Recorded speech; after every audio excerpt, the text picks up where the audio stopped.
single point under the mesa. There, he said, the core is active. Thomas adjusted the muon tomography render. The image showed the familiar hollow but new structures appeared faint filaments branching from the central sphere like arteries feeding a living organism. The density at each filament tip matched known ceramics, enriched with barium, titanium, and rare isotopes materials used in resonant capacitors and superconductive metamaterials. It's manufacturing itself, Eric whispered. Or repairing, Travis said. Throughout the afternoon, the anomaly deepened. Sensors detected transient gravitational dips, objects losing a fraction of their weight. The torsion balance trembled. Pendulums swung without wind. Magnetic fields aligned briefly north-south, then flipped as if the planet hiccuped. Caleb reported radio interference extending 30 miles beyond the ranch. Aircraft overhead experienced compass deviations. The region behaved like a single resonant cavity tuned by an intelligence. By dusk, they launched a high-altitude balloon carrying plasma probes and microdosimeters. As it ascended, its instruments recorded a surge of soft X-rays at the boundary layer, then silence. The balloon burst prematurely, its remnants raining in molten threads that cooled mid-air into glassy fibers.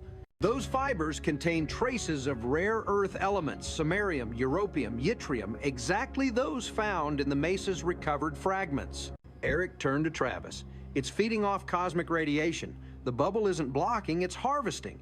Night fell quickly. The stars over the ranch flickered with unnatural cadence. At precisely 2100 hours, the 1.6 gigahertz band erupted again. Oscilloscopes drew perfect sine waves laced with modulated intervals of silence, pauses too deliberate to be noise. Thomas decoded the time gaps into binary. What emerged resembled coordinates numbers beyond Earth's longitude and latitude, expressed instead in pulsar timing signatures. The message pointed toward a region near the constellation Lyra. Another triangulation, Eric said. The Mesa Tau, Ceti Eridani, and now Lyra. Travis stared at the glowing screen. A fourth vertex, he murmured. They're building a lattice. The data formed a tetrahedron across interstellar space, its edges defined by resonance rather than distance. Within that lattice, gravitational waves could, in theory, resonate, endlessly forming standing nodes capable of transmitting information faster than light. Not through space, but through curvature itself. The notion bordered on heresy to conventional physics, yet the instruments insisted. Around midnight, the temperature dropped sharply. Frost crystallized on metal surfaces, though the ambient air stayed above freezing. The field was condensing energy from vacuum, extracting entropy itself. Eric's voice came soft through the comms. We're registering negative temperature coefficients, the bubble's turning into a Bose-Einstein-like state. Inside the mesa, something stirred. Ground vibration sensors recorded a deep rhythmic pulse every 3.2 seconds, the same temporal heartbeat that had haunted their data since the first excavation. But this time its amplitude rose exponentially. Thomas watched the seismograph needle dance. It's trying to synchronize with us. A low luminescence spread across the mesa's face, faint lines of blue tracing patterns like veins beneath stone. Gamma counts spiked, then stabilized at safe levels. The light pulsed once, twice, thrice, then faded. Eric exhaled. It responded. Travis looked upward. The electromagnetic bubble shimmered faintly, visible only when the wind moved dust through the beam of the searchlight. For an instant, it resembled the skin of an invisible organism breathing around them. This isn't just a phenomenon, he said. It's architecture. Far beyond the Lyra coordinates blinked on the monitor, steady, insistent, patient, and beneath the mountain, the ceramic sphere waited. The following morning rose an amber light, soft and deceptive. Nothing in the sky betrayed what had happened the night before. Yet every piece of metal on the ranch held the faint smell of ozone, and every compass needle leaned slightly wrong, as if the Earth had changed its mind during the dark hours. Inside the command trailer, the data logs from midnight were still compiling.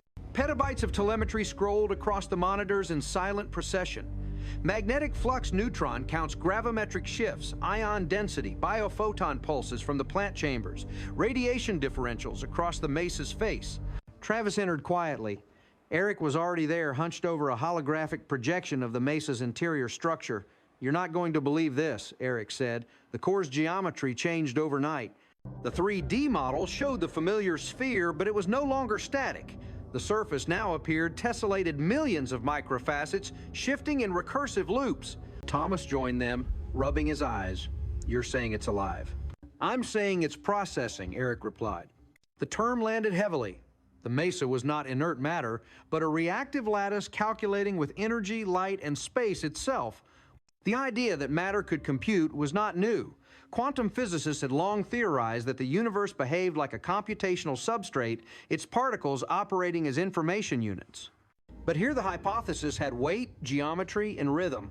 Thomas turned to the geological data. The seismic layers beneath the mesa were shifting by microns small but patterned. "These movements are too coherent for tectonic noise," he said. "It's almost like adaptive feedback." Eric nodded. Self-stabilizing structure. Something is adjusting the pressure distribution beneath us. Travis watched the readings without blinking. Then we're not just observing it, we're inside a mechanism. Outside, the wind had died entirely. Even the ravens avoided flight over the ridge. The air tasted metallic, ionized. When Caleb checked the weather sensors, the anemometer displayed impossible stillness, 0 wind speed, 0 turbulence, as though the atmosphere itself had frozen mid-breath. The radio telescope on the west ridge pointed automatically toward the Lyra coordinates. Its signal-to-noise ratio improved spontaneously, as though the cosmos had leaned closer. The hydrogen line brightened, splitting into 2 subharmonics, one terrestrial, one extraterrestrial, beating together like twin hearts. Travis ordered the array to perform a full spectrum scan. The resulting interference pattern was not random. It contained a repeating algorithm, a Fibonacci sequence encoded in phase shifts of the returning wave. The universe was counting in spirals. "Phase-locked entanglement," Eric said softly. "They're using natural constants as code." The realization chilled everyone. The laws of physics themselves had become language. The mesa was communicating through the fabric of reality, its syntax written in energy fields and geometric recursion. By midday, strange effects began to manifest across the ranch. The plants in the biophoton chamber sprouted new leaves overnight, thicker and darker green than before. Their cellular mitosis rate, measured by fluorescence microscopy, had doubled. No radiation damage, no mutations, just accelerated growth as though photosynthesis had gained efficiency. Ben, the biologist, brought samples into the sunlight. Their chlorophyll absorption spectra had shifted slightly toward the blue range, closer to that of plants evolved under different stellar light, like that of Tau Ceti or Procyon A. These plants are adapting, extracted and used where Travis asked. Eric pointed to the mesa. There. By late afternoon, the gravitational readings began to distort again. The torsion balance oscillated in perfect sync with the 7.83 Hz Schumann resonance. The ranch, the planet, and the buried structure were beating together in harmonic unison, a planetary symphony conducted by something beneath the stone. At 1800, a new signal entered the spectrum. It was faint, buried in the noise of cosmic background radiation. But its pattern was unmistakably artificial, a repeating cycle of prime intervals nested within the 1.6 GHz carrier. Eric overlaid it with the screen. The combined interference produced a rotating toroidal pattern, much like the one they had theorized, the same architecture repeated at planetary scale. The torus appeared to twist space-time, locally producing microgravitational wells that resonated with the planet's core. "This is the network," Travis said. "Each node a planetary mass, a galactic communication lattice." They stood in silence, absorbing the scope of it. The idea was staggering, entire worlds linked through quantum geometry, transmitting not through electromagnetic signals, but through resonance of gravity and plasma, bypassing the light speed limit entirely. The sun sank behind the ridge. Dusk turned the sandstone purple. As the shadow of the mesa stretched, the instruments began to chirp. Radiation counts surged, not dangerous, but structured. Each spike lasted 1.618 seconds, the golden ratio. Eric laughed quietly, almost in disbelief. "It's using the Fibonacci constant to time its pulses." The field vibrated audibly now, a subsonic hum beneath hearing, felt in bone rather than ear. The cattle in the distance grew restless. The mesa glowed faintly, again veins of blue and silver chasing one another beneath its surface. Then came the sound, soft at first, then layered. It was not mechanical, but harmonic, as though the very molecules of air had learned to sing. The frequency analyzed as 528 Hz, the so-called DNA repair tone, known from speculative bioacoustics, but never recorded in nature. Ben stared at the spectrogram. "That tone, it's interacting with organic structures. Look at the biophoton levels." The seedlings pulsed in light synchronized to the sound. Radiation inside the chamber dropped. Background noise diminished. Even the heartbeat monitors on the team's suits showed slight coherence, their rhythms aligning unconsciously with the wave. Eric whispered, "It's not broadcasting to us, it's tuning us." At that moment, every monitor in the trailer blinked white. The noise floor vanished. The instruments froze, then resumed, but with new parameters, as if recalibrated by an external intelligence. Thomas examined the logs. All devices have reset to 0-point baselines. No drift, no phase noise. "The field just resynced our instruments," Eric said. "It corrected our calibration." Outside, lightning flashed soundlessly across the horizon, sheets of pale blue arcing through clear air. The storm was silent plasma without thunder electromagnetic discharge within the bubble. And from the mesa's heart came a final pulse strong enough to trip the seismographs. It lasted exactly 3.2 seconds, the same temporal signature as before. But this time, the signal carried modulation, an encoded structure, far too complex for chance. Eric translated it into audio frequencies. The waveform resolved into a pattern of tones, ascending, descending, recurring in mathematical perfection. It was the same sequence observed in pulsar emissions from PSR B1919+21, the first radio pulsar ever detected. Travis whispered, "It's echoing the universe's first beacon." The team stood in the trembling dark, surrounded by data that felt alive. They realized then that the mesa was not merely a gate, nor a machine, nor even a relic. It was part of a living system, an ancient network that had never stopped operating, only waiting for resonance to return. Within the mesa, something vast was happening. The gravimetric sensors placed deep in the boreholes registered oscillations at femtoscale precision, tiny repeating shifts in the local curvature of space-time. Each wave carried harmonic relationships corresponding to the ratios of planetary orbits, Earth, Mars, Tau, Ceti, E, and an uncharted fourth object orbiting an unknown Sunday. Travis studied the data without speaking. The frequency pattern matched what physicists called the Titius-Bode law, an old empirical relationship that predicted orbital distances in solar systems. But now it appeared inverted, not describing planets, but nodes, mass points communicating across gravitational resonance. The ranch had become one such node. The discovery suggested something unthinkable. The mesa wasn't simply an isolated relic, but part of a planetary-scale neural network, one that used gravity and plasma to compute across light years. Each participating world might act as a neuron in a cosmic brain, exchanging information through subtle curvatures of space-time. Eric sat at his console, lips pressed tight. "The oscillations repeat every 61 minutes, he said. "That matches the precession rate of the Earth's inner core." Thomas turned slowly. "You're saying this thing is syncing with the planet's core rotation?" "It's using it as a carrier wave," Eric replied.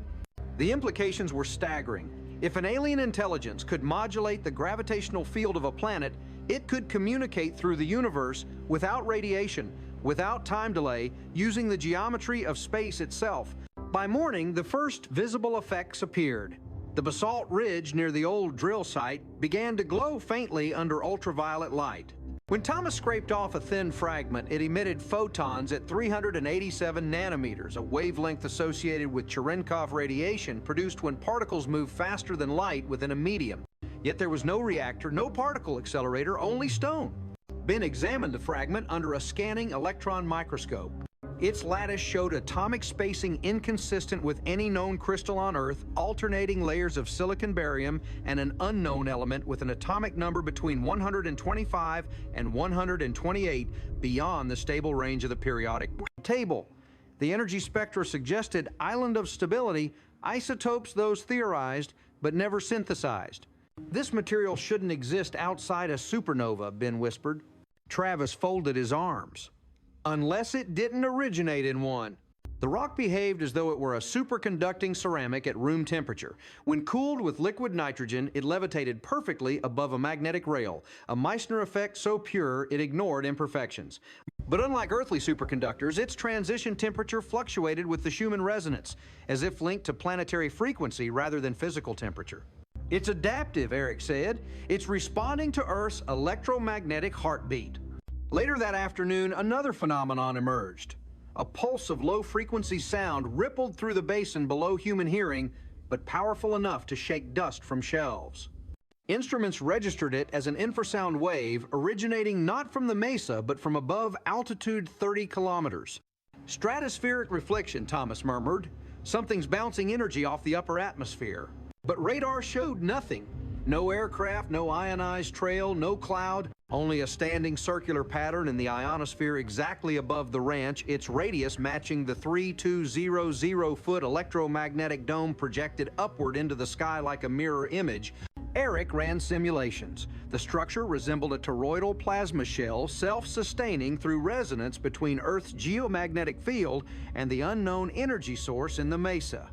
It's a containment bubble, he said, but not to trap us more, like to stabilize the interface between dimensions.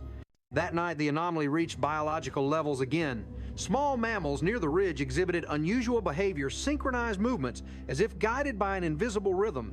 Their EEG readings showed coherent waveforms at the same 7.83 hertz frequency. Even the ranch team felt it. Heartbeats slowed, brainwaves shifted toward alpha-theta range perception, expanding into impossible clarity. For brief moments, they could sense electromagnetic fluctuations as colors behind their eyes filled gravitational microchanges, as pressure in their chests. It was as if the body itself had become an instrument calibrated to the field. Travis looked across the valley at the mesa's glowing face. "This isn't a machine," he said softly. "It's a translator between physical and conscious systems." Eric nodded slowly. "The field uses biology as a conductor. Consciousness might be part of the circuit." The thought would have sounded absurd days earlier, but the data spoke for itself. Neural activity in the human brain oscillates in the same frequencies the mesa emitted. If consciousness were quantum coherent at the level of microtubules, as some biophysicists proposed, then the human mind could, in theory, couple to the field. That coupling might explain why electronics failed, but biological tissue adapted. The network seemed built to interface not with machines, but with life. By midnight, the instruments captured something new, a coherent burst of neutrinos lasting 2.3 seconds, aligned perfectly with the Lyra coordinates. No natural source could explain it. Neutrinos pass through planets unimpeded. They cannot be reflected, only emitted.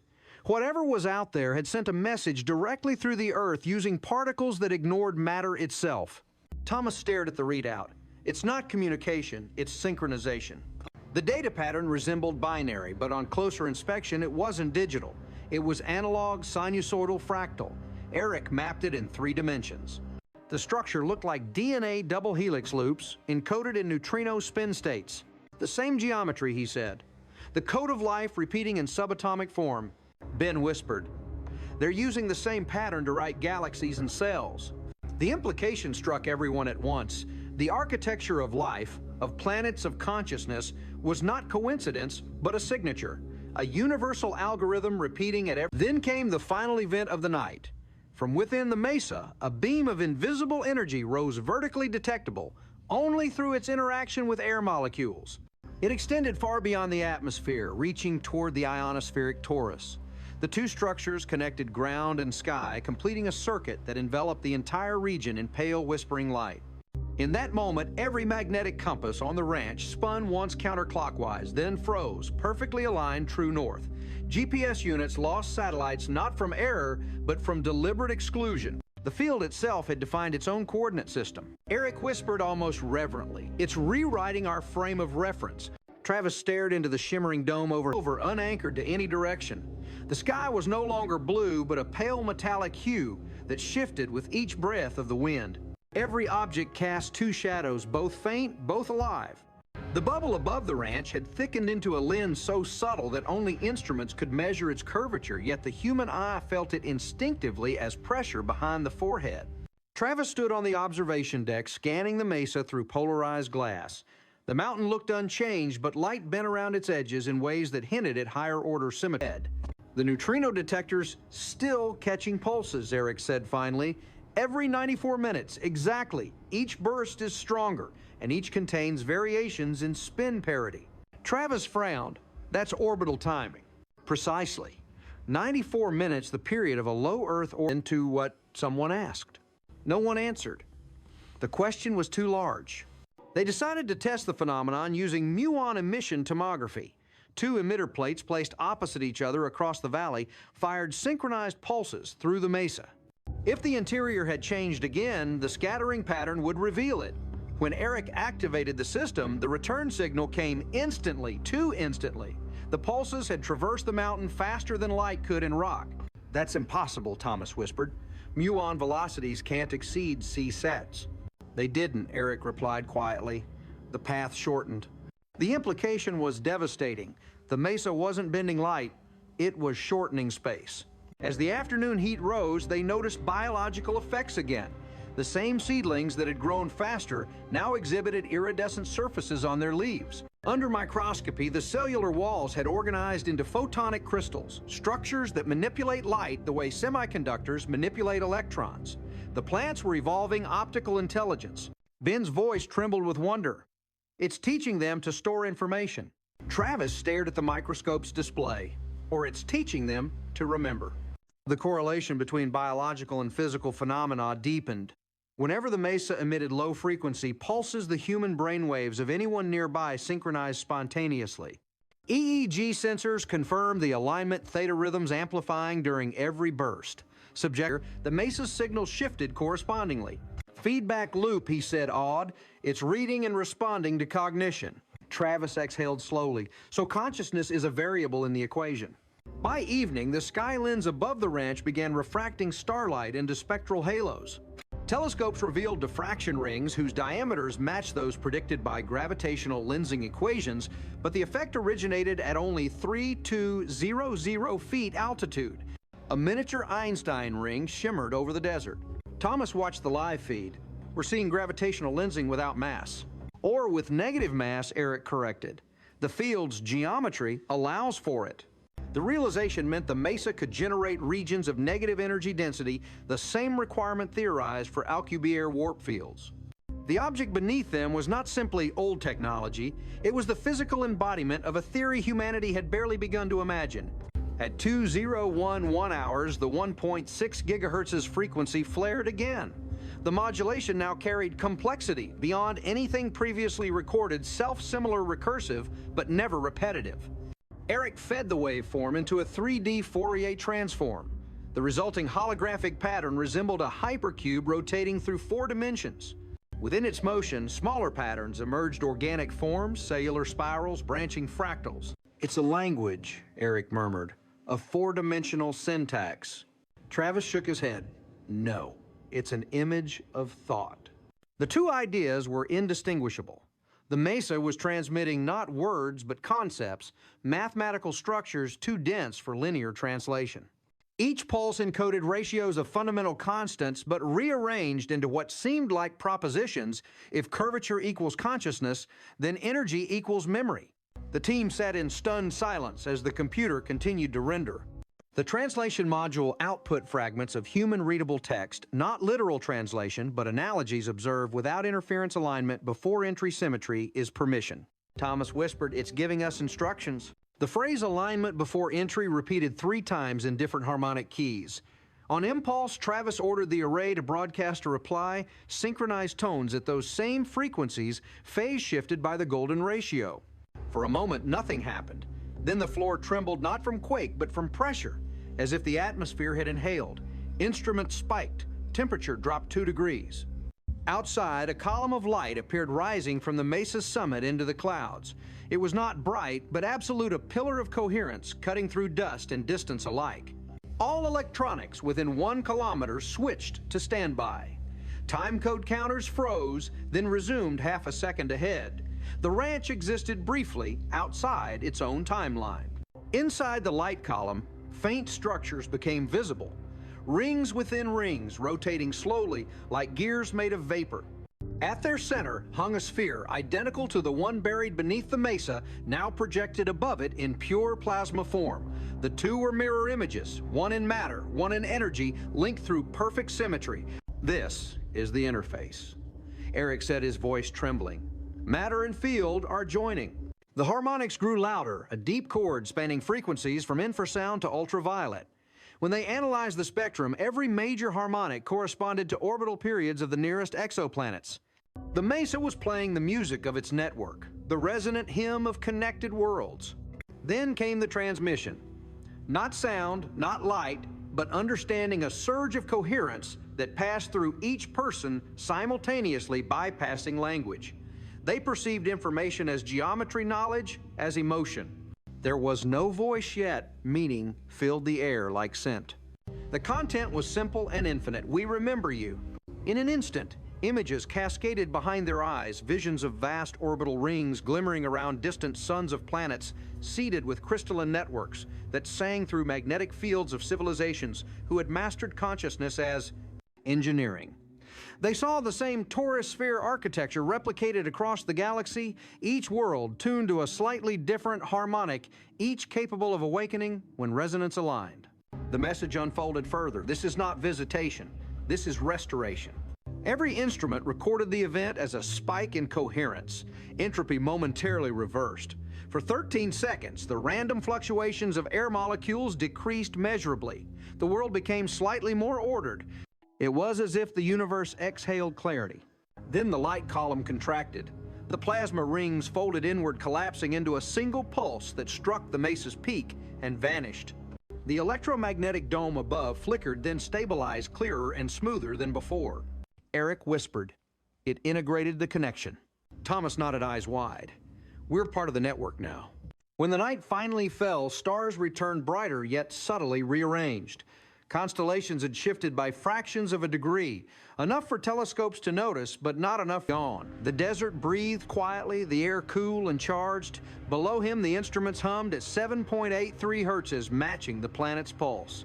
He watched the mesa patient, and still knowing that beneath its calm surface something vast had awakened, and that humanity, knowingly or not, had stepped into the circuit of the cosmos. Far above, invisible to the eye, the connected worlds of the network shimmered in gravitational resonance. Across the gulf of space equations sang, and for the first time in countless eons, the choir included Earth. They entered at dawn. The pillar of coherence that had appeared the night before had not vanished. It had only thinned into translucence, a pale column of light vibrating where rock met air. Instruments showed no heat, no ionizing radiation, just ordered energy standing perfectly still. When the first beam of sunlight struck it, the column responded like a holographic mirror, transparent from one angle, radiant from another. Travis placed his palm against the air just outside it. There was no resistance, but the static charge time stretched by 0.001% enough to prove space-time curvature was active inside. Thomas whispered, "We're in a warp cavity." Eric scanned the air with his portable magnetometer.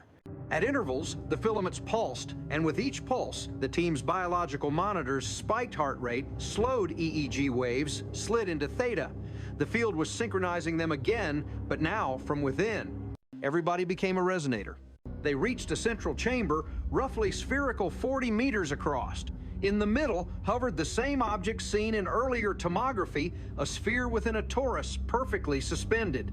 Its surface shimmered with the same iridescence as the mesa's outer rock, but in constant flux geometry, rearranging itself faster than perception could follow. Eric pointed a laser interferometer. The beam entered and came back shorter than it should have. Its folding distance inside itself, he said.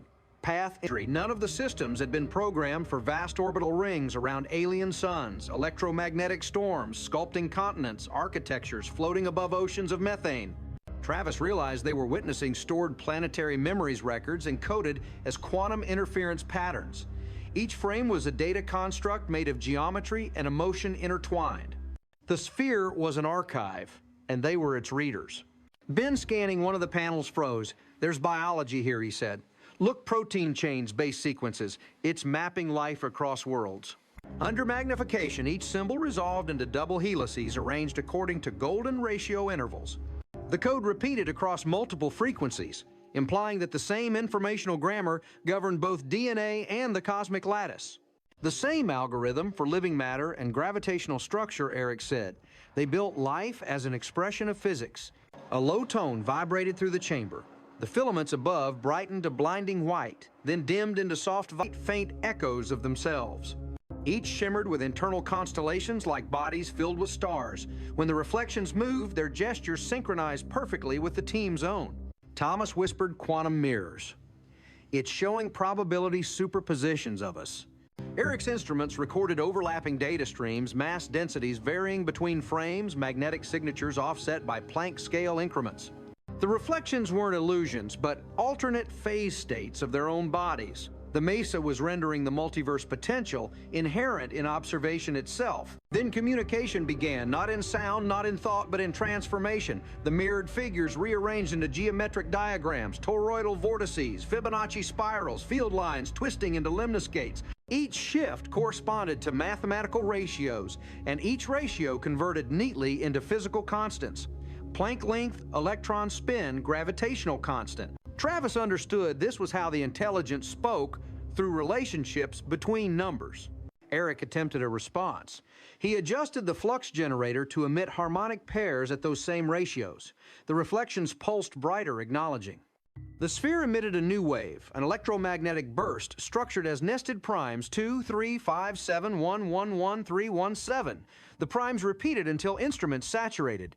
That's a checksum, Eric said. It's verifying contact. Immediately, data streamed into their systems, terabytes of raw figures, patterns, and images of star maps unknown to human harmonics. The fifth node Thomas breathed, the central hub. The sequence ended abruptly. The sphere contracted to half its diameter surface, turning dark, almost absorbing light. A soft hum filled the air, descending through octaves until it dropped beyond hearing. Then silence. Instruments went flatline. For 30 seconds, there was nothing. Then a single pulse gravity decreased by 2% air, ionized, and the team's bodies lifted centimeters from the ground before settling gently. Eric stared at the readings. We just experienced negative gravity. Travis nodded slowly. No, we experienced Schumann resonance fluctuated for the first time in recorded history. Inside the chamber, the sphere brightened once more and released a pattern of light that filled the entire cavity. It was not random. It formed a map, not of space, but of time. Rings nested within rings, each representing epochs measured in tens of thousands of years. Points of increased brightness coincided with major cosmic events, solar reversals, asteroid impacts, magnetic excursions. The last highlighted ring corresponded precisely to the current date. Thomas whispered, "It predicted us." A final message rippled through the chamber, translatable only as intent synchronization complete, awaiting integration. Then the light faded. The sphere dimmed and the hum receded until only the natural sounds of their breathing remained. When they stepped back into the open desert, the morning sun finally broke through the silvery sky. The shadows merged into one again. Behind them, the mesa stood quiet, ordinary sandstone, concealing extraordinary purpose. Eric removed his headset, staring toward the horizon where the faint curvature of the electromagnetic dome shimmered like heat. "We're inside their processor," he said softly. "Earth is part of their computation now." No one disagreed. The data was undeniable: gravitational harmonics, linking planets, biological adaptation, aligning to cosmic frequencies, and the unmistakable presence of design. The alien intelligence was not arriving. It had always been here, embedded in matter, waiting for consciousness to reach the right resonance to notice. As the wind returned and dust began to rise, Travis glanced one last time at the mesa. For the first time since the ranch had been mapped, every instrument read normal. But the silence carried weight, the pause, after a system accepts a new command. Somewhere deep within the stone, unseen, the sphere rotated once more, aligning its spin with the planet's core. The connection was stable. The experiment had not ended. It had entered its next phase. Far above, in the thin air of the upper atmosphere, the faintest tremor crossed the ionospheric torus, a whisper of gravitational music joining from afar. Other nodes were waking. And across the network of worlds, the cosmos prepared to think again. Across the planet, sensors that had never agreed before began to speak the same language. Seismographs in Iceland, magnetometers in Australia, and deep-sea pressure gauges in the Pacific registered synchronous oscillations at 7.83 hertzes, the same frequency pulsing beneath the mesa. Satellites orbiting at geosynchronous altitude detected faint but coherent variations in the density of the ionosphere rippling outward from Utah in concentric rings invisible to the naked eye. In laboratories far from the ranch, scientists stared at instruments that refused randomness. Random number generators used in quantum experiments began to produce identical strings as if probability itself had narrowed. On the ranch, Travis and the team watched the telemetry feed stream in through encrypted channels. The network they had touched was no longer local. The entire planet had joined the resonance. The air grew still, again charged with unseen symmetry. Birds flew in perfect arcs. Migrating herds turned together as though following an inaudible rhythm. Ocean tides deviated by millimeters small but measurable time to the pulses of the Schumann resonance, now amplified tenfold. Eric's face glowed in the light of the monitors. Every natural oscillator is locking phase, he said. Weather systems, tectonic plates, even biological circadian cycles. The planet's coherence is increasing. Thomas frowned. That sounds like stabilization, not chaos. But stabilization toward what? Toward resonance with the lattice, Eric replied. They ran simulations modeling Earth as a spherical resonant cavity wrapped in conductive plasma. The calculations showed that the mesa's field had injected energy into the cavity at just the right frequency to reduce entropy. Atmospheric turbulence decreased. Wind patterns aligned into planetary scale Rossby waves so regular that they resembled equations more than clouds. Yet the phenomenon was not gentle everywhere. In the upper atmosphere, satellite images revealed auroral rings appearing at unexpected latitudes: Mexico, Egypt, Indonesia, places far from the poles. The lights formed symmetric spirals, green and violet, converging around points where local geology contained high concentrations of barium titanate and quartz, the same compounds found in the mesa's superconductive rock. Each new ring marked another node awakening. Beneath the ranch, the instruments recorded corresponding deep Earth signals, ultra-low frequency magnetic pulses propagating through the mantle faster than seismic waves. They behaved like whistlers, electromagnetic modes usually confined to lightning discharges, but these originated thousands of kilometers below where no thunder could exist. Travis studied the traces. They're tunneling through the planet, he said, gravity waves coupled to electromagnetic plasma. The Earth's core is resonating. Eric checked the magnetohydrodynamic models. If that's true, the liquid iron outer core is behaving as a dynamo amplifier. The resonance could alter the magnetic field configuration temporarily. Within hours, magnetometers around the world confirmed it. The north magnetic pole drifted eastward by half a degree, an impossible acceleration. The shift produced no disasters, only confusion. Compasses twitched migratory birds, hesitated whales, altered routes. Nature itself seemed to pause and listen. At night, the ranch glowed faintly from orbit. The electromagnetic bubble expanded into a hemisphere reaching 50 kilometers high, visible on radar as a clear air anomaly. Airliners rerouted. Satellites recorded soft X-ray emissions where none should be. The emission spectrum matched the rare earth elements found in the mesa samples, samarium and europium fluorescing in ultraviolet. Somehow, the buried structure was exciting the ionosphere with the signature of its own materials, turning the sky into a mirror of the stone below. In the control room, the data boards pulsed like a heartbeat. Eric overlaid multiple data streams: geomagnetic flux, gravitational strain, atmospheric pressure, and saw perfect correlation. This shouldn't happen outside a simulation, he said. Natural systems never correlate this precisely. Travis looked up from the holographic display. Maybe natural systems are simulations. No one laughed. At 0214 UTC, a new anomaly appeared. The global GPS network dropped synchronization for exactly 3 seconds. During that gap, atomic clocks on 4 continents advanced by the same additional 0.0009 seconds. It was as if the world had experienced a collective hiccup in time, a microdilation identical to what the team had measured inside the mesa. Temporal resonance has gone planetary, Thomas said softly. The consequences were subtle but measurable. Quantum oscillators in distant labs gained coherence. Noise in superconducting qubits decreased. Experiments in Geneva, Tokyo, and California all reported anomalously low decoherence rates. Whatever field the mesa had generated was improving quantum stability everywhere. Past, biological phenomena joined the pattern. Tree sap flowed faster during resonance peaks. Bacteria cultures exposed to ambient air showed increased DNA repair efficiency. In hospitals, patients in cardiac wards experienced synchronized heart rate variability matching the Schumann harmonic. The planet was tuning its life. Ben analyzed plant samples from the ranch. Their cell membranes now contained ordered arrays of silica nanocrystals functioning as waveguides. He ran spectroscopy photons, entering the tissue emerged 0.03% more coherent than when they entered. They're acting as biological lasers, he said, awestruck. Evolution in real time. Thomas Ever, the pragmatist, wrote in his logbook, "If this continues, biology itself may become a component of planetary communication. Life is the antenna." Outside, the desert nights turned luminous. Airglow intensified into pale curtains drifting across the sky. Lightning took on fractal branching, unseen before, with self-similar angles repeating down to the centimeter scale. Atmospheric physicists later called them coherent storms, electrical events, where plasma filaments aligned with Earth's magnetic field lines so precisely that they sustained for minutes instead of milliseconds.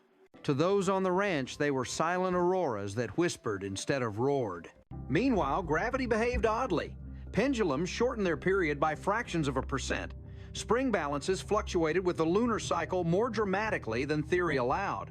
Some instruments converting potential fluctuations into organized motion order from nothing.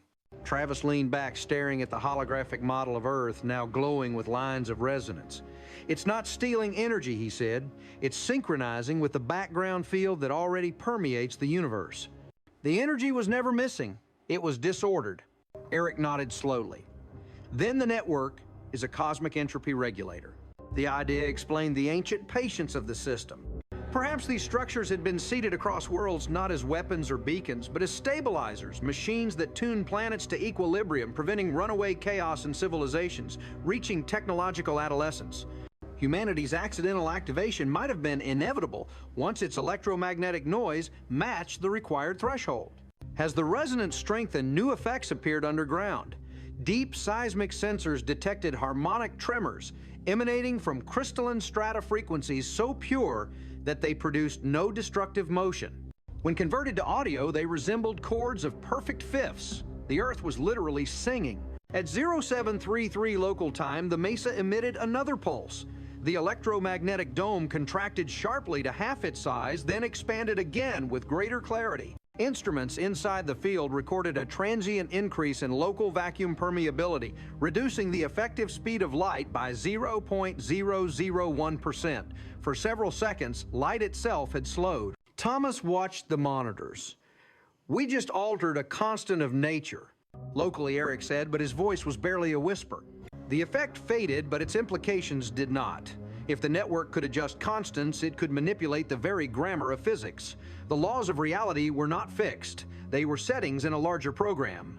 That evening, telescopes around the world detected gravitational microlensing events not associated with any visible mass.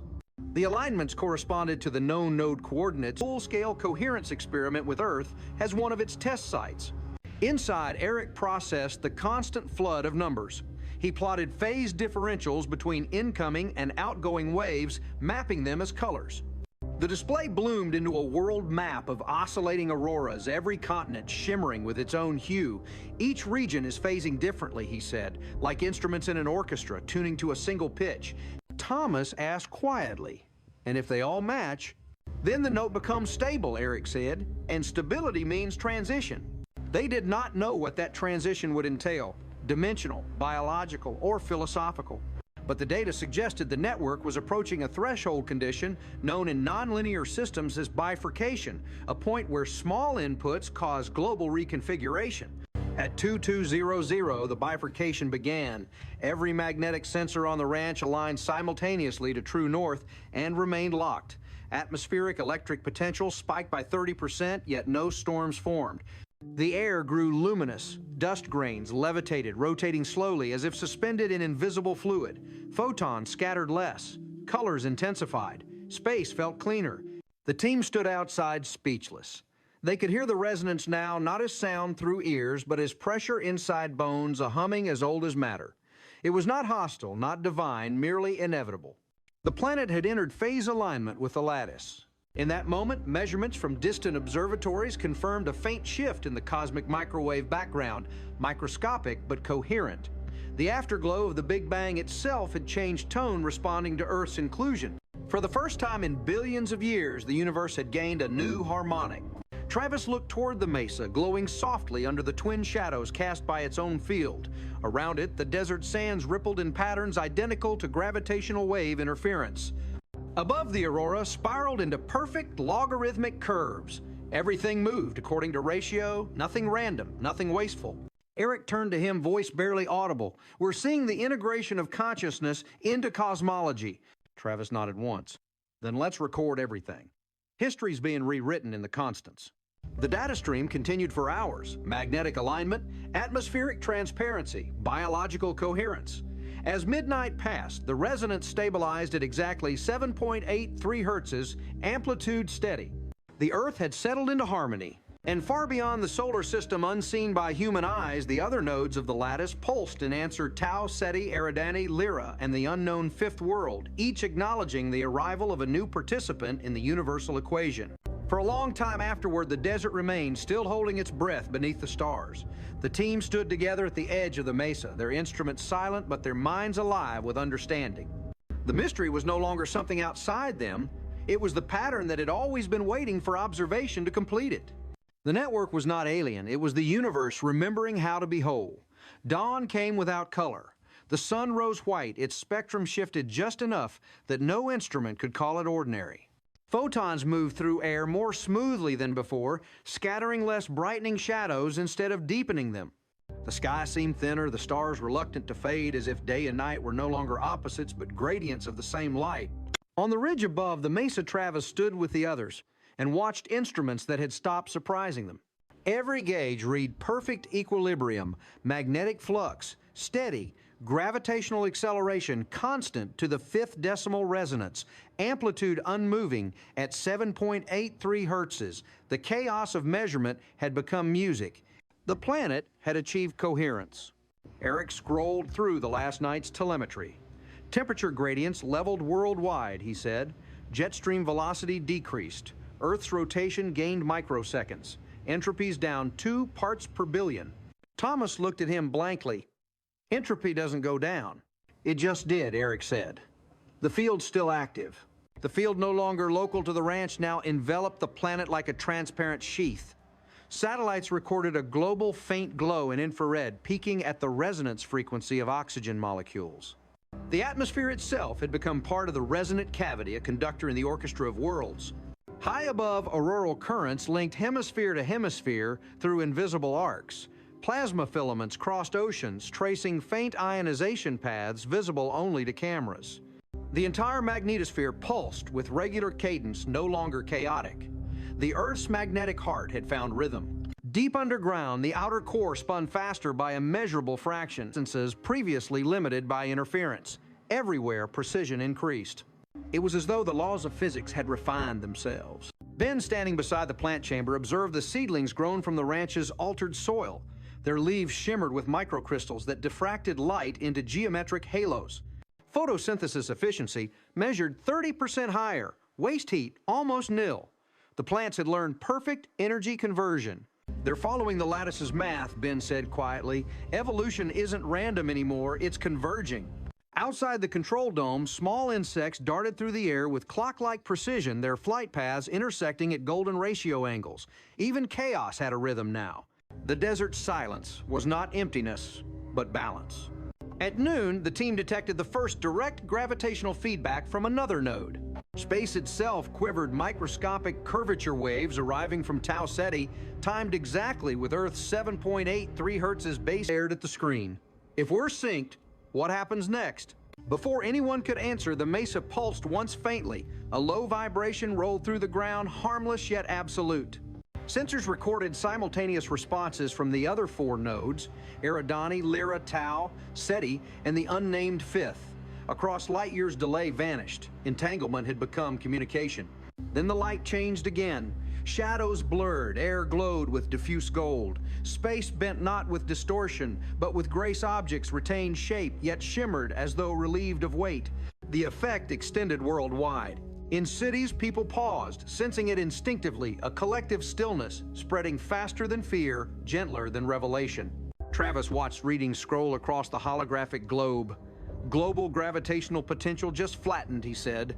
No more micro variations. It's equal everywhere. Eric's voice was barely audible. That means the lattice has stabilized space-time curvature. For the first time in history, gravity was uniform. The planet was now a perfectly tuned oscillator, free from internal friction.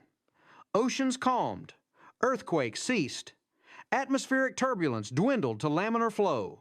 The Earth itself had entered resonance with the underlying geometry of the cosmos. Above the ranch, the electromagnetic dome dissolved into clarity. The sky turned crystalline, its transparency so perfect that the Milky Way was visible even at midday as a faint silver arch. The curvature of the universe had become perceptible. The mesa remained at the center, no longer glowing, but resonating silently like a tuning fork embedded in the planet. Around it, faint standing waves shimmered through dust and air, visible only when one did not look directly. Inside the control room, data continued to rewrite itself.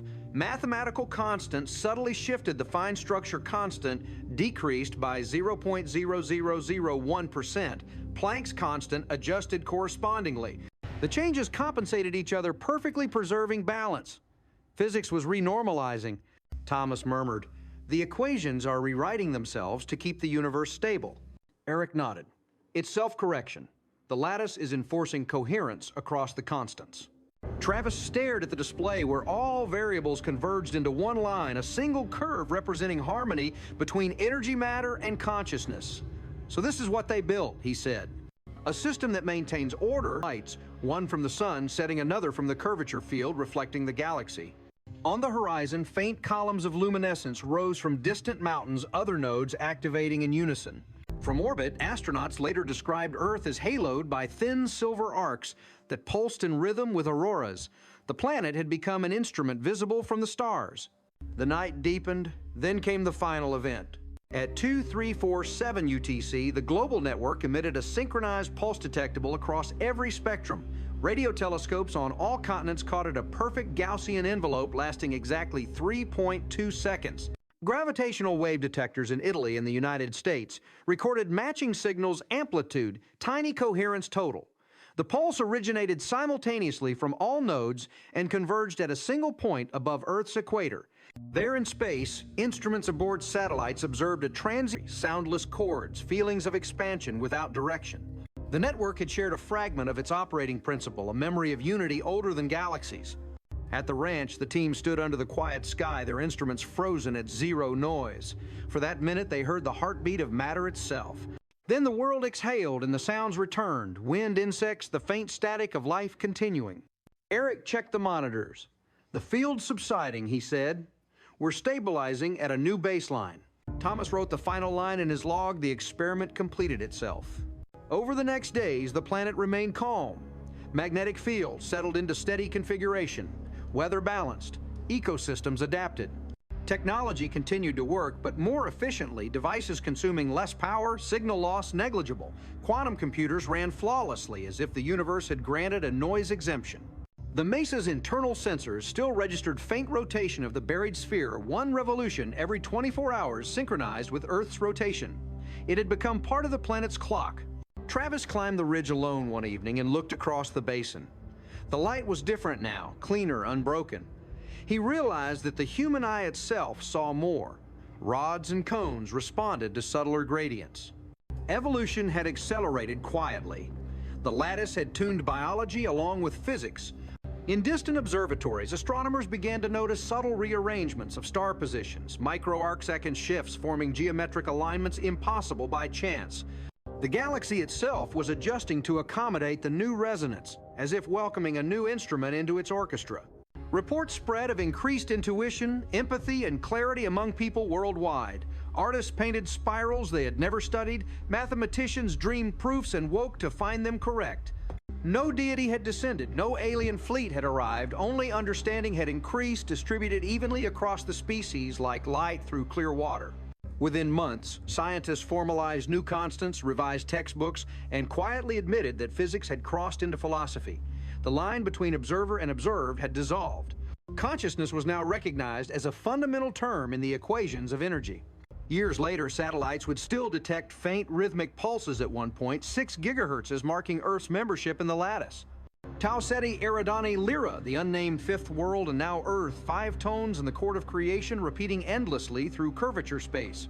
No monuments were built, no governments claimed victory. The transformation was too vast, too delicate. The mesa became a protected site, its stone face quiet under stars that now shimmered with harmonic coherence. Sometimes on windless nights, travelers reported hearing a faint hum, a sound below hearing yet felt in the chest the echo of the planet's new equilibrium. To some it was haunting, to others comforting. To those who had been there, it was the voice of a universe remembering itself. And somewhere beyond, in the architecture of folded space, the fifth node glowed briefly, acknowledging the success of another awakening. The lattice expanded by one world, one consciousness, one measure closer to completion. The universe continued to compute, to breathe, to evolve. It did not end. It clarified. The stars above Skinwalker Mesa burned slightly bluer than before their light, arriving a fraction sooner, their harmony unmistakable. The planet turned beneath them with absolute grace, its gravity uniform, its song stable. The experiment had worked. The cosmos had learned its own equation. And for the first time since time began, the observer and the observed were the same thing. They had believed the resonance to be complete, but what followed made the earlier transformation seem like tuning a single string before a symphony.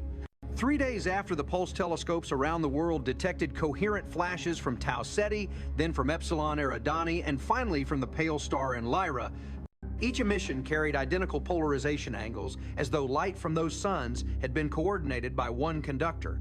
For the first time in astronomical history, stellar radiation exhibited deliberate phase alignment across parsecs. The signals did not arrive as information in the ordinary sense. They arrived as order light whose photons shared entanglement signatures with photons inside Earth's atmosphere. When spectrographs compared the incoming starlight with the scattered daylight over the ranch, they found overlapping interference fringes. The conclusion was impossible, yet still uniform, but perception of scale had changed. Mountains seemed closer, the moon larger, as if light itself had decided to be honest about curvature.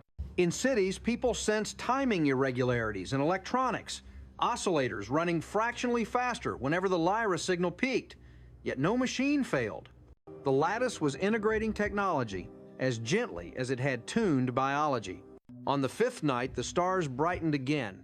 Then came the first direct apparition.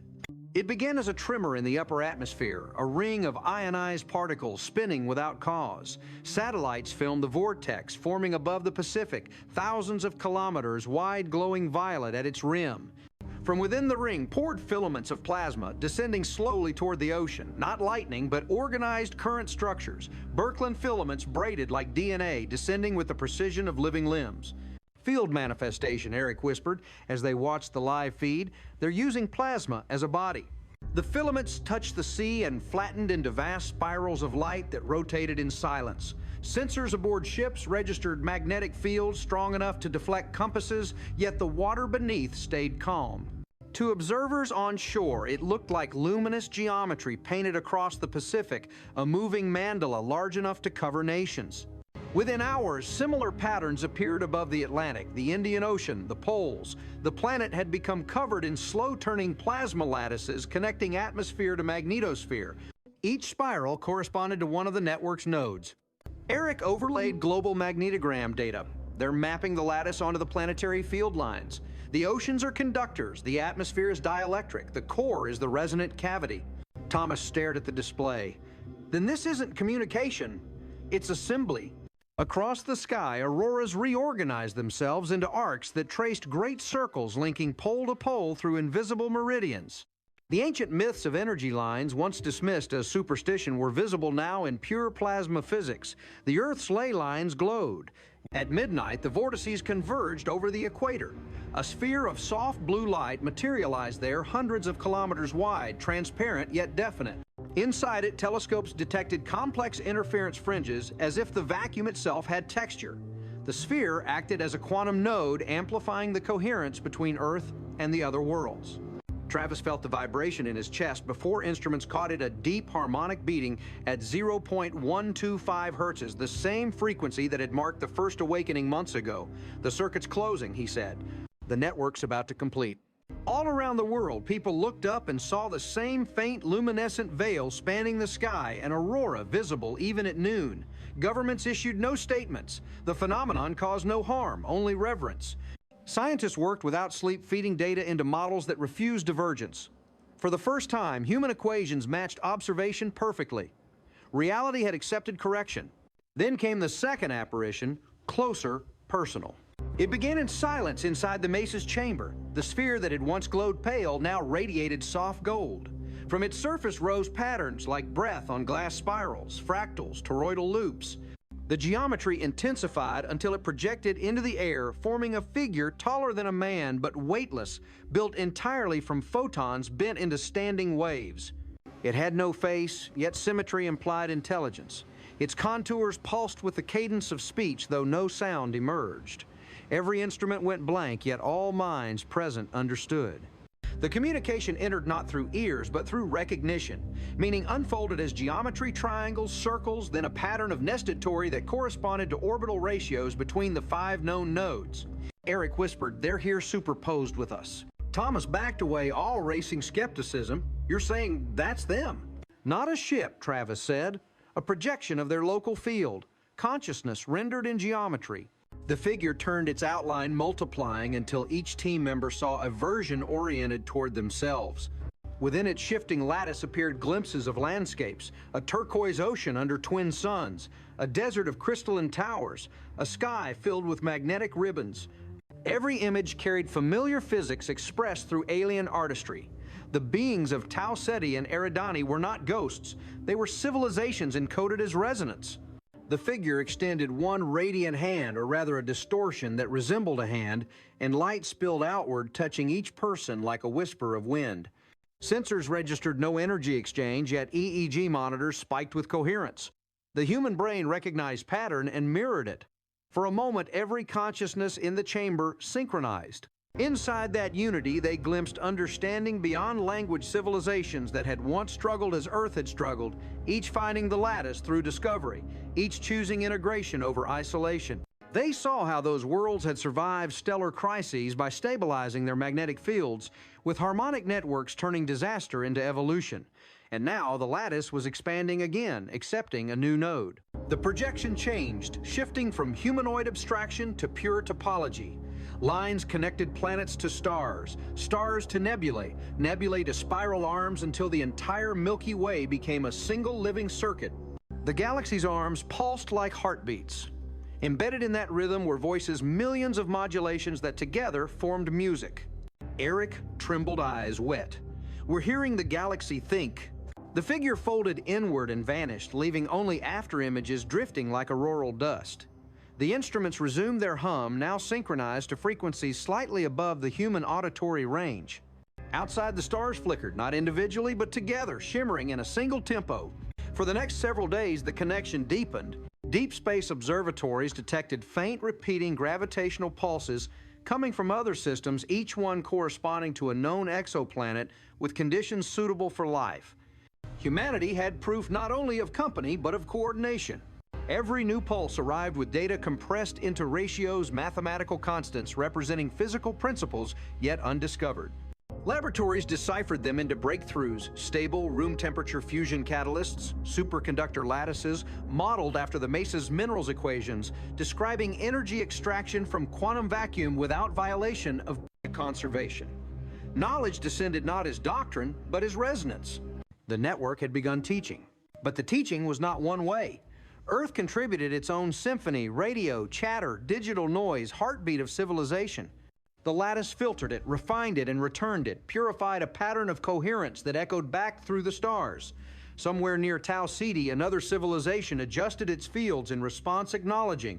By the 10th day, astronomers confirmed that several nearby stars had shifted polarization again, matching the orientation of Earth's magnetic dipole. Stellar light itself was responding. The galaxy was aligning its spin vectors across light years, as if the lattice extended beyond biological intention into the dynamics of space-time itself. In those nights when the sky turned violet and oceans glowed faintly with electric plankton, people everywhere felt a quiet certainty that something vast and benevolent was unfolding. The fear of otherness evaporated, curiosity replaced it. Humanity stood not as the center, but as one instrument in the cosmic ensemble. Yet beneath the wonder, Travis sensed the magnitude of change ahead. He watched storms reorganize into symmetrical spirals that dissipated without destruction tides, balancing into precise harmonics, with the moon volcanoes venting in rhythms matching the Schumann overtone. The planet was no longer chaotic, but rhythmic, and such rhythm implied purpose. "The network isn't just stabilizing," he said to Eric one evening. "It's evolving us for participation." Eric nodded, eyes on the readouts. Participation in what? Travis gazed upward at the coherent stars. In the conversation of galaxies, The following night began with an eclipse that had not been predicted by any almanac. The moon passed through a thin veil of plasma light that haloed it in blue fire. Observatories in South America confirmed that the illumination did not come from sunlight, but from a directed beam of ionized hydrogen rising from the Pacific Node. It wrapped the lunar surface in fluorescence and then dissipated, leaving behind a faintly magnetized trail. Instruments on the lunar probes recorded a temporary enhancement in superconductivity within the regolith, a phenomenon impossible at that temperature. The lattice is extending to the moon, Eric said. It's testing the gravitational coupling. When the beam retracted, new data began streaming from satellites orbiting Mars. Their magnetometers, long silent since the collapse of Mars's native field, suddenly awakened with coherent pulses. The dead planet was humming. At first, the readings were dismissed as cross-contamination from Earth, but analysis proved the signal originated locally. Something under the Martian crust, perhaps remnants of ancient basalt rich in iron, was responding to the network. Travis studied the simultaneous plots. Mars is acting as a resonator, he said. It's not just receiving the field, it's reproducing it. The lattice is rebuilding magnetism. Terraforming through resonance, Thomas whispered. Without machinery? By dawn, the Martian poles shone with thin auroras unseen for eons. For the first time in human observation, a lifeless world had generated its own plasma halo. The lattice had claimed its second instrument. Earth scientists freed from disbelief coordinated global experiments. Particle accelerators were tuned to test the new constants. Results came back with precision beyond theoretical limits. The fine-structured constant varied minutely depending on local resonance phase, suggesting that space itself had become anisotropic directional toward the active nodes. Physics was revealing a hidden topology shaped by the lattice. As the days unfolded, the interplanetary symphony grew richer. Gravitational wave observatories registered standing waves between Earth and Tau Ceti, undulating fields that bent space-time into repeating patterns. They formed what theorists began to call Einstein resonators corridors, where the curvature itself oscillated, allowing information to leap across the gulf without energy loss. Eric described it succinctly. They've turned gravity into fiber optics. On the 12th night, the auroras above Earth rearranged again, no longer random curtains, but structured glyphs, vast sigils spanning continents, formed from plasma filaments thousands of kilometers high. The patterns repeated those seen earlier in the Mesa's chamber, the nested torus, the infinite spiral, the tetrahedral lattice. Every mathematician who studied them found the same result. They encoded equations for maintaining coherence across relativistic frames. They're broadcasting the design to the rest of the galaxy, Eric said. Any world that sees this pattern can reproduce the field. The broadcast succeeded. Within weeks, deep space telescopes detected synchronous flashes from systems 20 light-years distant. The lattice had propagated faster than causality, allowed proof that entanglement had replaced distance. The galaxy was whispering in real time. Then, for the first time, a reply arrived in deliberate sequence. It came as a modulation on the gravitational baseline arranged in Fibonacci intervals. Computers converted the pattern into image, a sphere of crystalline light surrounded by smaller orbs rotating in harmonic resonance. Within the image appeared spectral lines corresponding to unknown elements, metals that should not exist with atomic masses predicted only in theoretical charts. The Tau Ceti node, Eric said. They're sending us their signature. Thomas leaned forward. If that's their planet, what are the smaller orbs? Habitats, Travis answered quietly. Artificial moons, resonance amplifiers. Data continued to flow. Gravitational maps, plasma dynamics, diagrams showing how magnetic fields could be woven into consciousness.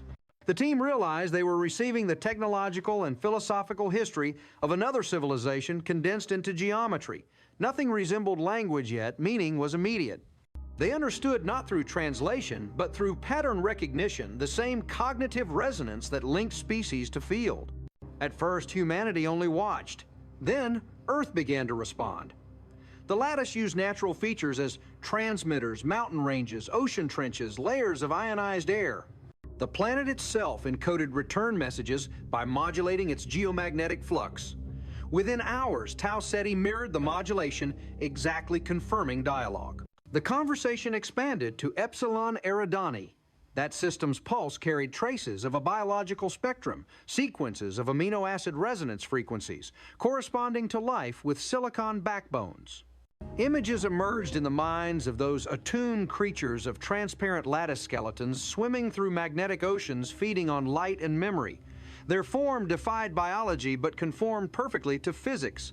They were plasma-based beings, aware, ancient, and harmonious. When their response reached Earth, every sensor on the ranch recorded the same phrase of geometry concentric circles intersecting at right angles mathematically equivalent to the interference pattern of two coherent laser beams. The translation, as far as anyone could render it, meant, "We perceive you as pattern. You are welcome." The message triggered phenomena no instrument had predicted. Across the solar system, the fine dust of interplanetary space aligned into filaments visible only in forward scattered sunlight. Photographs from the outer probe showed webs of faint blue light connecting planets along magnetic field lines. The entire system had become visibly connected. Meanwhile, deep beneath the mesa, the buried sphere accelerated its rotation. Gravimetric sensors detected torque coupling between the planet's core and the artifact. The magnetic field intensified, slightly aligning even more perfectly with the ecliptic plane. Earth's dynamo was now tuned to the galactic circuit. Then one evening, the stars themselves seemed to move. Observers in Chile and Hawaii noticed subtle shifts in the Milky Way's spiral arms density waves brightening in synchronized pulses. Over the course of hours, the pattern spread a ripple of luminosity sweeping outward. For the first time, the galactic structure behaved like a single organism, its billions of suns flickering in concert. Eric watched the feed from space telescopes speechless. "That's not just light," he said finally. "It's synchronization of stellar magnetic fields. The galaxy's becoming coherent." Travis nodded slowly. "We're witnessing the lattice awakening at full scale." The transformation extended even further. Neutrino detectors in Antarctica measured flux variations arriving simultaneously from opposite directions, suggesting the neutrino background itself had polarized. At the same moment, gravitational wave detectors registered harmonic resonance, with amplitude ratios matching the golden mean. The universe's subatomic and macroscopic layers were locking into a single algorithm. Amid this orchestration, humanity began to change again. Individuals sensitive to electromagnetic fields reported dreams of light cities floating between stars. Artists painted spirals that contained hidden ratios. Composers wrote music that mirrored Schumann harmonics without knowledge of physics. A low hum filled the collective subconscious, an intuition that reality was preparing to open another layer. In response, the mesa's field intensified one last time. The buried sphere emitted beams of non-ionizing radiation that curved upward through the atmosphere, intersecting at a point directly above the ranch. There, an aperture formed not a hole, but a phase window where space folded back on itself. Through it, the sky appeared deeper, showing stars invisible to normal spectra. Among those stars moved shapes, vast, luminous geometries, rotating slowly, each kilometers wide, yet weightless. They were the vessels of the lattice constructs of field and intention, part organism, part physics, each representing a civilization that had joined the resonance before Earth. The ships were not traveling, they were phasing through curvature, appearing where geometry permitted. As they passed, magnetometers fluttered and hearts quickened, but the air remained calm. They emitted no message, only presence, the living demonstration of what the network had achieved. Thomas whispered, "Are we supposed to go with them?" Travis shook his head. "Not yet. Integration first, translation later. We're still learning the syntax." The ships lingered above the atmosphere for several hours, visible as spectral arcs, drifting east to west, their motion synchronous with Earth's rotation. Then they ascended beyond detection, leaving behind only a residual field detectable in gravitational sensors, a slow, rhythmic pulse like the heartbeat of space itself. For months afterward, humanity studied every trace of the encounter. Satellite instruments confirmed that the plasma density of interplanetary space had increased, reducing cosmic radiation. The solar system now possessed a faint protective membrane. Planetary weather stabilized further. Solar flares weakened before reaching Earth. The lattice was shielding its new member. Travis wrote in his private report, "The universe behaves like a nervous system. Each world a neuron, each node a synapse. The more it connects, the more self-aware it becomes." Eric added a postscript, "And we are part of that awareness now. Observation is participation." Months later, the next phase began. Astronomers detected faint, coherent microwave emissions coming not from the galaxy, but from intergalactic space. The resonance had leapt across voids, awakening dormant fields between galaxies. In every wavelength, the cosmos displayed order where once there was randomness. The universe was converging toward unity. Still, the mesa remained quiet, its sphere spinning slowly, a sentinel at the heart of an evolving mind. The team understood that Earth's role was not to lead, but to listen. The lattice would continue expanding until every consciousness capable of pattern recognition joined the song.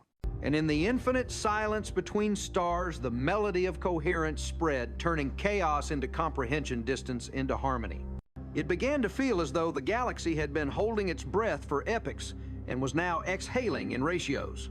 The standing waves between Earth and Tau Ceti thickened into corridors, not tunnels of matter, but regimes of permissible curvature, where information traveled as naturally as heat flows down a gradient. When radio astronomers tried to jam noise into those channels as a test, the lattice rejected the input softly. The noise decohered at the boundary and returned as ordered harmonics, the way dissonance resolves to a chord. Physics had grown taste. The team at the ranch slept little, not because they were required to watch, but because reality now rewarded attention with understanding. Eric mapped the corridor's phase velocities and found them dependent on the relative alignment of each system's magnetic dipole with respect to the galaxy's angular momentum vector. That meant the lattice was not merely a constellation of nodes. It was embedded in the galactic spin drawing on the vorticity of the Milky Way itself. When he plotted the orientations, he saw a spiral of vectors winding inward to the bar core, a helix that matched the pitch angle of the arms. The network was tuned not only across space, but across the galaxy's history. It sang with the bar's slow procession, with the memory of how stars had once been thrown outward and then lured home. Thomas, who had spent a career trusting stone more than sky, became the keeper of measurable miracles. He showed that the resonance altered diffusion constants in rock by an infinitesimal but real margin. Helium atoms escaped, less water permeated more willingly through basalt microfractures, crystal lattices annealed at ambient temperature. In a dozen boreholes across the ranch, quartz recorded tiny shifts in piezoelectric response that aligned with the Schumann overtone map. If one were to carve an accelerometer out of the planet's rind, it would read that Earth had learned to flex with grace. The mesa's chamber remained the primary classroom. On the 40th day after the interstellar handshake, the sphere brightened and cast a topological shadow that did not belong to three-dimensional objects. In that shadow appeared a procession of forms, torus folded around, torus spheres nested in Clifford algebraic rotations, whale nodes pinned to crystalline symmetries, each one accompanied by a modulation at 1.6 gigahertzes and a faint biophoton surge in the seedlings. The seeds glowed like small cities at night. When Ben sequenced their chloroplast DNA again, nothing had mutated, yet the code space reorganized synonymous codons chosen with a bias that optimized error correction rates under coherent light. Biology had begun to exploit the lattice's math without changing a single protein. The apparition returned, this time not as a single luminous figure, but as a congress. Multiple geometries phased within the chamber, overlapping like polyphonic voices. A filigreed lattice that hinted at silicon skeleton organisms in Eridani's magnetic seas. A braided set of flux tubes that read as Tau Ceti's orbital habitats, a shimmering Mobius-like ribbon of light that suggested minds born in plasma with no need for chemical substrate and a subtler presence that arrived as silence with form. A slow rotation of a higher dimensional object that refused to cast a stable projection. The ranch's instruments recorded them all and translated none. Translation was the wrong verb. Recognition was correct. Humanity was not supposed to read them. It was supposed to harmonize. Outside, the sky followed suit. During a night when desert air held its breath and coyotes forgot their arguments, the constellations flexed in a way that would have driven ancient astronomers to reinvent geometry. It was not parallax and not refraction. It was the lensing of a coherent medium. The ionosphere had become a thin global crystal with tunable index of refraction. Auroral filaments wrote curling glyphs across the ecliptic, and for an hour the zodiac resembled a chalkboard of equations. The equations did not solve to numbers. They solved to permissions as if the universe were granting limited visas for phenomena warp. Granted, here at these amplitudes, negative mass permitted within this ring neutrino phase coherence allowed at these nodes. Thomas joked that the sky had grown bureaucracy and then he saw the numbers close and went quiet. At sea, navies reported compasses that no longer drifted near iron-rich seamounts. The lattice compensated. The Van Allen belts reconfigured, slightly tightening the planet's magnetic embrace while lowering radiation dose at the surface. Space agencies discovered their aging satellites lasted longer as solar weather softened at the heliopause. The lattice had not turned off danger, it had distributed it. Flares and coronal mass ejections that might have slammed a hemisphere now diffracted around the tuned magnetosphere as waves around a well-designed pier. The planet was learning hydrodynamics in space. Meanwhile, on the moon, thin auroral ribbons appeared over Aristarchus plateaus so faint that only long exposures revealed them. Dust grains on the regolith whispered against one another as electrostatic forces rebalanced. Seismometers planted by missions half a century old trembled in harmonic phrases never recorded before. The dead world had become a tympanum. On Mars, the new auroras thickened, sketching the ghost of a magnetosphere. Beneath Elysium, Planitia iron-bearing flows 1 billion years, quiet, breathed in the lattice's time and stirred a millimeter. Terraforming by patience had begun. The team received the first deliberate engineering gift on an evening when the mesa's face shone like frost. The chamber projected a pattern into the air that hovered between them like a living blueprint, a quasi-crystal of rare earth elements, barium titanate plates adjoined with an unknown high-Z dopant arranged in pin-rows, tiling. The associated frequencies spelled a procedure grow the film at ambient temperature in a coherent field seed with a small pulse at 528 hertzes, maintain Schumann phase-lock anneal with 1.6 gigahertzes phase pairs. The end product, if fabricated, would be a topological superconductor at room temperature with edge modes immune to disorder. There was no caption that read, "For you," but the pattern had the generosity of a hand offered palm up. Eric took a breath that sounded like gratitude and terror. They are giving us the key to field-compatible materials. Travis felt the responsibility land with the weight of a mountain. "We build it carefully," he said. "We build it as a listening device first, not a weapon." They did not publish. In a small lab on the ranch, they deposited films on sapphire under the lattice's hum. The first samples failed grain boundaries, phase slips. The second sang.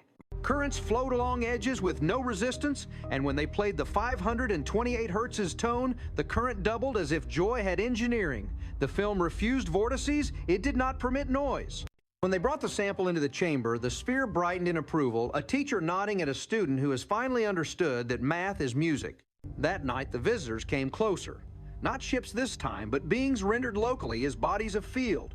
They arrived as points of high symmetry in the air, then unfolded into architectures of light the way a flower unfurls not petals, but rules. Standing a few meters away from the team, they did not displace air or emit heat. Each presence carried a signature ratio. One expressed the golden mean in successive breath-like expansions. Another favored the square root of 2 in a ladder of octaves.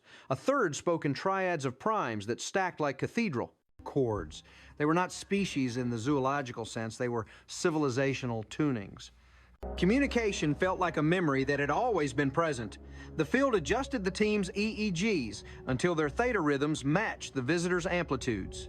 In that overlap image, an equation merged oceans of magnetic silk under 2 suns where life composed itself as loops of lightning.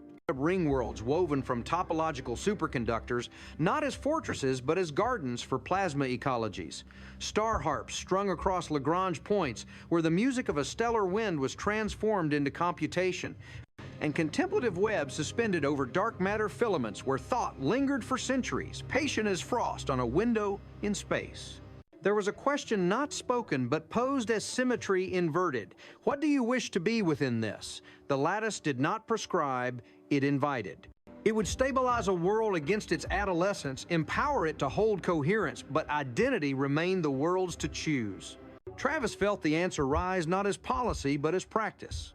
Earth had already begun to choose to rewire its machines as listeners to consider biology not as substrate, but as co-equal in the circuit to bring children under skies where auroras wrote equations and to teach them ratios before quarrels. He did not know how to speak that, but the field took the intention, normalized it across the team, and returned it as a small increase in global coherence, measurable on magnetometers oceans away. Consent had physics. The visitors inclined if that is what a phase structure does when it acknowledges. One of them, a lattice that suggested Eridani's luminous aquatics reached toward Ben's plant chamber. Leaves brightened, then reorganized their stomata in Fibonacci, spirals of unusual tightness. Gas exchange efficiency rose a few percent, and the plant's biophoton emission steadied into a pure tone. The being did nothing else, but the gesture taught more than lecture mentor by tuning not instruction. Days folded into a new normal. Storm systems traced perfect arcs and fizzled like ideas that find better ones. Cities discovered that power grids could be phased to the Schumann fundamental. Transmission losses fell. Physicians found that certain arrhythmias retreated under exposure to low-amplitude coherent fields. Bones knitted at slightly increased rates when treated with standing light of ratioed wavelengths. The lattice had not arrived to save. It had arrived to align. And yet, because the universe cannot resist beauty, it offered spectacle.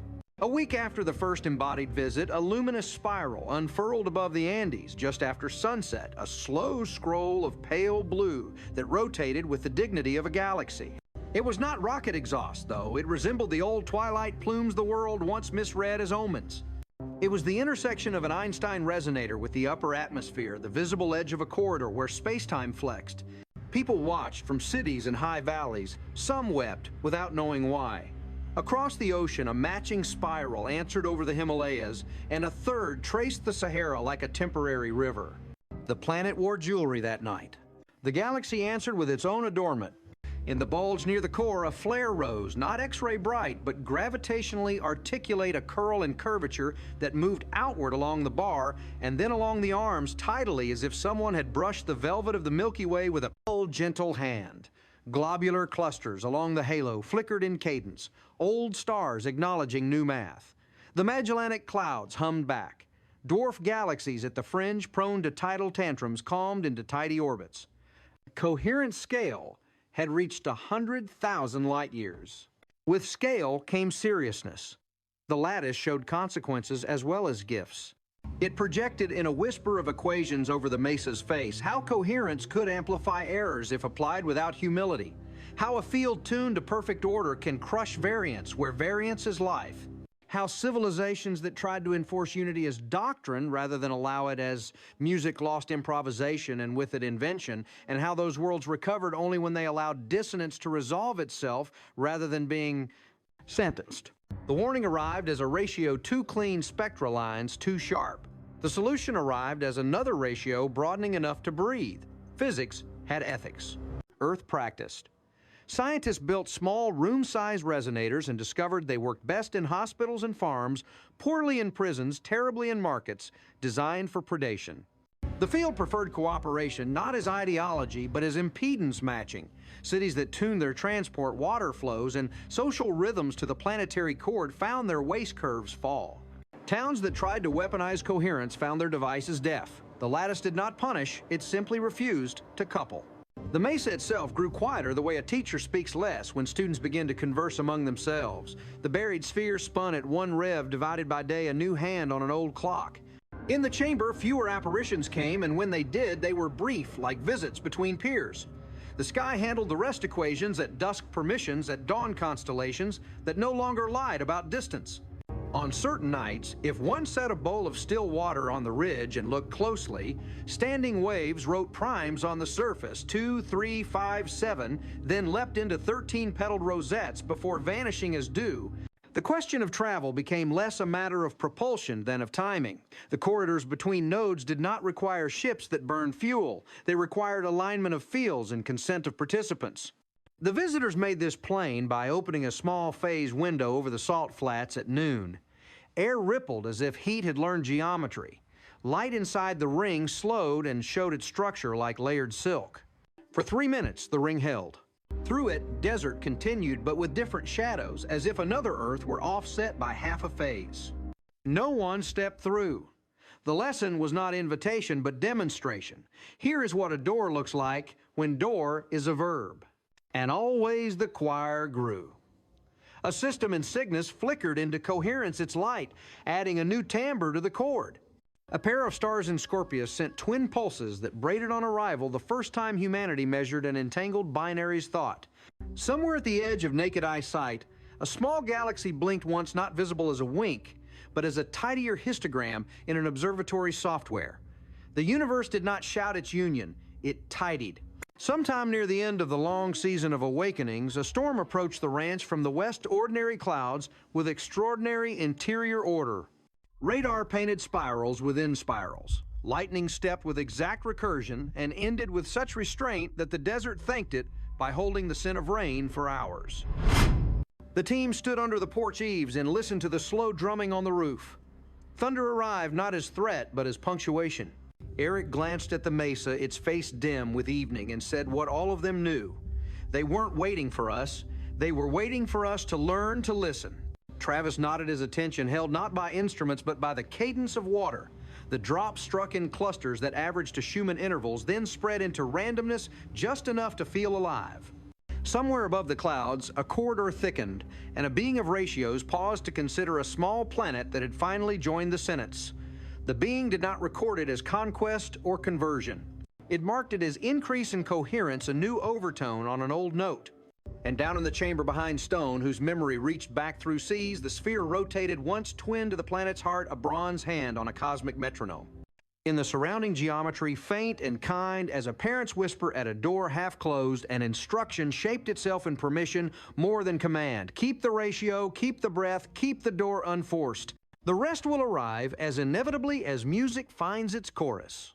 The storm moved on. Stars returned in their corrected places. The desert radiated its day's heat into a sky that accepted it like a gift. Somewhere in Lyra, an instrument answered with a matching cooling sympathy across light years.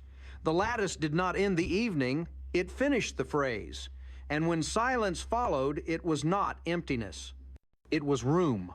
When morning came, the air itself seemed new. Temperature gradients across continents flattened. The jet stream drew perfect sine curves across the planet's face. The lattice had extended from the microscopic to the meteorological. Eric watched the satellite feed's hurricanes that once built fury now dissolved into graceful spirals and vanished, discharging their energy as auroral light rather than destruction. They've rewritten thermodynamics for kindness, he murmured. At universities, no one spoke of miracles. They spoke of symmetry.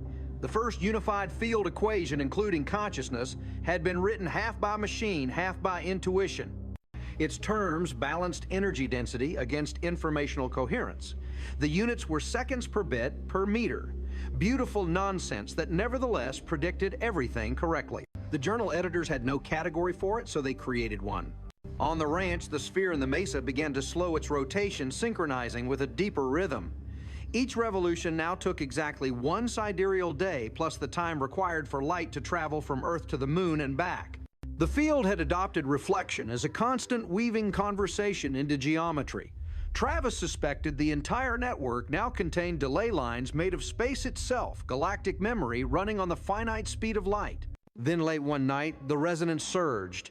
Instruments worldwide reported the same event. The Schumann resonance doubled in amplitude.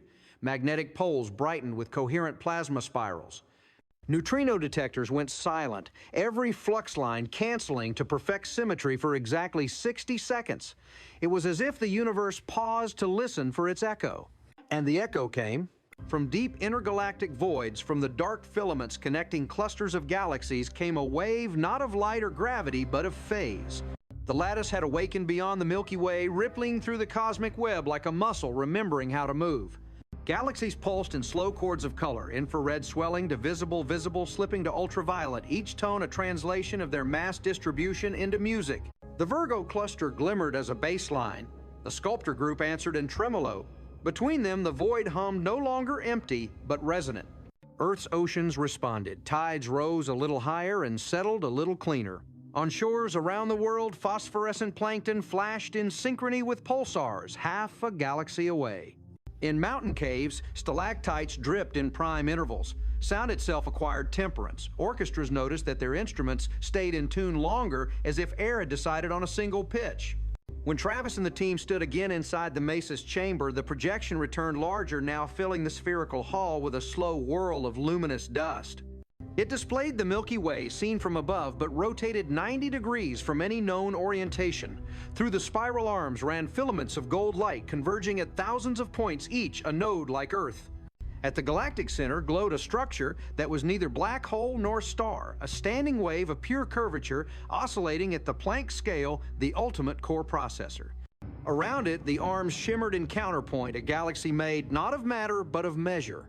Within the projection appeared a familiar figure composed of intersecting fields, its form flickering between human proportion and alien geometry. This time, it did not divide itself into many views. It faced them all as one. The message came as a pulse, translated by the chamber's walls into air and then into thought. The lattice is complete for this cycle. The galaxy remembers. Eric felt his heart slow to match the rhythm. Are we finished, he asked, unsure if he spoke aloud. No structure ends the presence, replied through ratios. Completion is the permission for variation. You will compose new noise and we will tune it. Images cascaded future planets, gestating under stable stars, corridors of curvature reaching to newborn systems, civilizations forming without forgetting their neighbors. Humanity was not to be absorbed, but to become a teacher, in turn a seat of resonance in galaxies yet unshaped. The figure extended an arm made of equations. At its fingertip glowed a map of a single spiral extending beyond the Milky Way. This is Andromeda, Eric whispered, recognizing the ratios of distance. The field pulsed once more an invitation. The next chord of the cosmic symphony would be a duet. And then without farewell, the projection folded inward. The sphere and the mesa cooled to transparency. The hum receded below hearing. Around the planet, the auroras faded to a faint silver halo, a crown visible only to instruments and dreamers. Weeks passed. Humanity adjusted to the quiet, the way an orchestra rests after a long movement.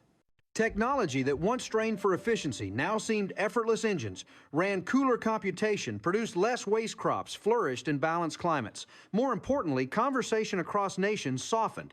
A generation that had grown up under coherent skies found it easier to listen. Astrophysicists turned their telescopes outward and found the stars fractionally bluer, the cosmic microwave background smoother. The age of the universe had not changed yet. Its temperature curve fit new mathematics, as though the cosmos had healed a scar. In laboratories, experiments on entanglement could now sustain coherence indefinitely. Observation no longer collapsed the wave, it participated. Reality had accepted witness as partnership. Travis retired the data loggers and went outside. The desert was bright with 1,000,000 stars that no longer twinkled. They shone with the steadiness of comprehension. He thought of the first nights years ago when the mesa was only mystery and fear. Now it was both those things transformed: mystery without terror science, without arrogance. The air vibrated faintly, the planet's heartbeat slow and strong. On a clear morning, months later, Earth saw a spectacle no calendar could predict. A thin arc of light stretched across the dawn sky, faint as a hair connecting horizon to horizon. It was not an aurora and not a contrail. Spectroscopy showed it to be coherent radiation in the terahertz range, modulated by gravitational microwaves. The arc was the visible trace of the corridor to Tau Ceti, opening fully for the first time. Through it shimmered a perspective of another world. Oceans of cobalt clouds in hexagonal flow and towers of light rising from calm magnetic seas. For a heartbeat, two planets shared the same sky. Then the window folded shut, leaving only morning. But every compass on Earth spun once and aligned truer than before. The network had opened its gate, then politely closed it until comprehension caught up. From that day forward, small echoes of the lattice lingered everywhere. Children born under coherent stars possessed innate sense of rhythm. Plants aligned their leaves toward unseen vectors. Dreams shared motifs of spirals and doors. Science, poetry, and agriculture no longer disagreed about the shape of growth. Years became decades. The mesa turned into a sanctuary of research, not worship, a place where instruments hummed beside silence. Each equinox, the buried sphere pulsed once a clock, not of hours, but of eras. At those moments, telescopes detected a sympathetic blink from Tau Ceti and another from the distant Lyra node. The choir still sang. One evening, far in the future, as Earth rotated through another equinox, the sky deepened beyond ordinary blackness. Through telescopes, the Milky Way appeared to tilt, revealing behind it an immense grid of light-neighboring galaxies synchronizing in the next octave. Andromeda glowed the bridge complete.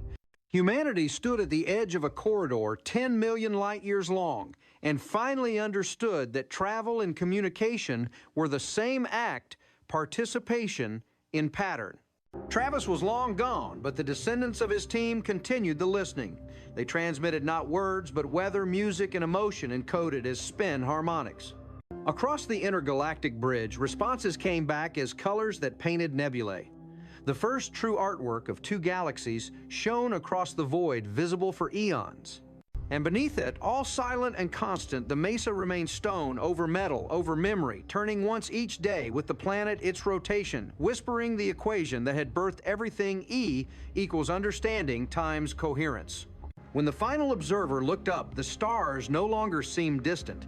Each was a syllable in a single cosmic sentence, still being written, still being sung. The lattice was not a machine, nor a god, nor an empire.